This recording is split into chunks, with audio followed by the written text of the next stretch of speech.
नमस्कार। कभी सोचा है कि भगवान एक अवतार इस दुनिया से विदा कैसे लेते हैं? ये कोई आम मौत नहीं होती, बल्कि कुछ बहुत ही गहरा होता है। आज हम श्री कृष्ण की लीला के उस आखिरी अध्याय को समझने की कोशिश करेंगे। एक ऐसी कहानी जो हमें नश्वरता और दिव्यता के बीच के फर्क को समझाती है। ये एक ऐसा सवाल है जो सदियों से हमारे मन में आता है। अगर भगवान सर्वशक्तिमान हैं, तो क्या वो भी समय और मौत के नियमों में बंधे हैं? श्री कृष्ण की ये कहानी हमें इसी उलझे हुए सवाल के बिल्कुल बीच में ले जाती है और दिखाती है कि एक अवतार के लिए अंत का असल में मतलब क्या होता है। बात है महाभारत के महायुद्ध के 36 साल बाद की। द्वारका सोने की नगरी थी। हर तरफ खुशहाली थी, शांति थी। लेकिन इस सारी चमक दमक के बीच श्री कृष्ण जानते थे कि उनका काम अब पूरा हो चुका है। धरती पर उनका जो मिशन था वो अब खत्म हो रहा था और विदा लेने का वक्त आ गया था। देखिए, धर्म की स्थापना हो चुकी थी, अधर्म का नाश हो चुका था, कंस जैसे पापियों का अंत हो चुका था और पांडवों को उनका हक मिल गया था। धरती पर एक तरह का संतुलन वापस आ गया था। तो एक अवतार के तौर पर उनका जो काम था वो अपने अंजाम तक पहुंच चुका था। लेकिन जाने से पहले एक आखिरी बहुत ही दुखद अध्याय लिखा जाना भी बाकी था। ये कहानी है खुद श्री कृष्ण के अपने वंश यदुवंश के विनाश की। एक ऐसी भयानक घटना जो उनके अहंकार और एक श्राप की वजह से हुई। तो हुआ ये कि कुछ यदु राजकुमारों ने मजाक मजाक में कुछ महान ऋषियों का अपमान कर दिया। बस उसी अपमान से जन्म हुआ एक भयानक श्राप का कि पूरा यदुवंश खुद ही एक दूसरे को मारकर खत्म हो जाएगा। और आखिर में हुआ भी यही। नशे में धुत होकर वो सब एक दूसरे के ही खून के प्यासे हो गए और उस श्राप को सच कर दिया। अहंकार की ताकत कितनी विनाशकारी हो सकती है, ये उसका सबसे बड़ा उदाहरण है। प्रभास क्षेत्र का पूरा समुद्र तट उनके अपने ही खून से लाल हो गया। मतलब एक भयानक खूनी आत्मसंहार। और श्री कृष्ण जो चाहते तो एक पल में सब कुछ रोक सकते थे, वो बस चुपचाप देखते रहे। वो जानते थे कि ये नियति है, एक श्राप जिसका पूरा होना तय था।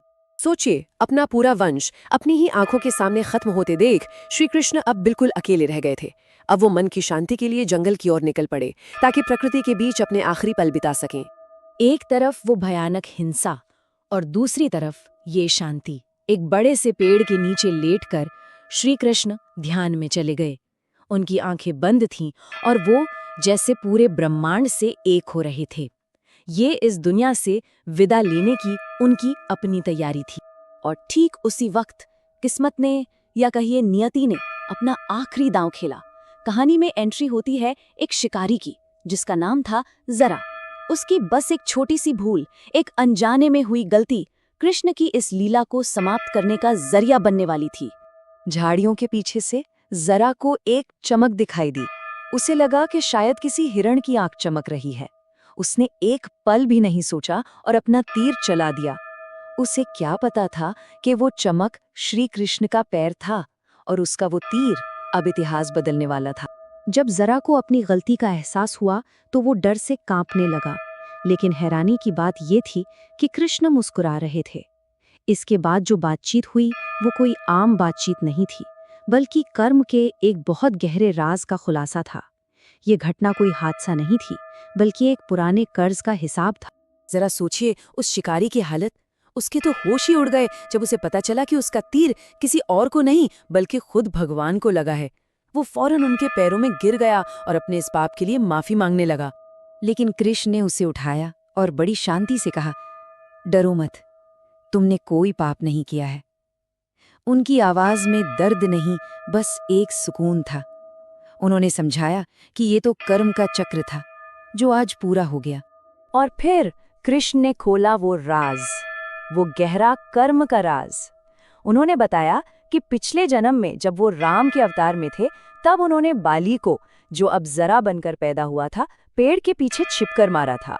आज जरा के उसी तीर ने उस पुराने कर्म का हिसाब बराबर कर दिया था। ये बदला नहीं था, ये कर्म का संतुलन था। तो क्या इसे कृष्ण की मृत्यु कहेंगे? बिल्कुल नहीं। शास्त्रों में इस घटना को मृत्यु नहीं बल्कि महाप्रयाण कहा गया है, यानी एक महान प्रस्थान। आइए समझते हैं कि इन दोनों में आखिर फर्क क्या है। देह त्याग का सीधा सा मतलब है अपनी मर्जी से, अपनी इच्छा से शरीर को छोड़ देना। ये कुछ वैसा ही है जैसे कोई महान योगी ध्यान में बैठकर अपने प्राणों को ब्रह्मांड में मिला देता है। ये वो मौत नहीं है जो हम पर आती है, ये एक सचेत फैसला है जो तब लिया जाता है जब मकसद पूरा हो जाता है। और श्री कृष्ण ने ठीक यही किया। मतलब वो तीर तो बस एक बहाना था, एक बाहरी कारण। असली घटना तो अंदरूनी थी।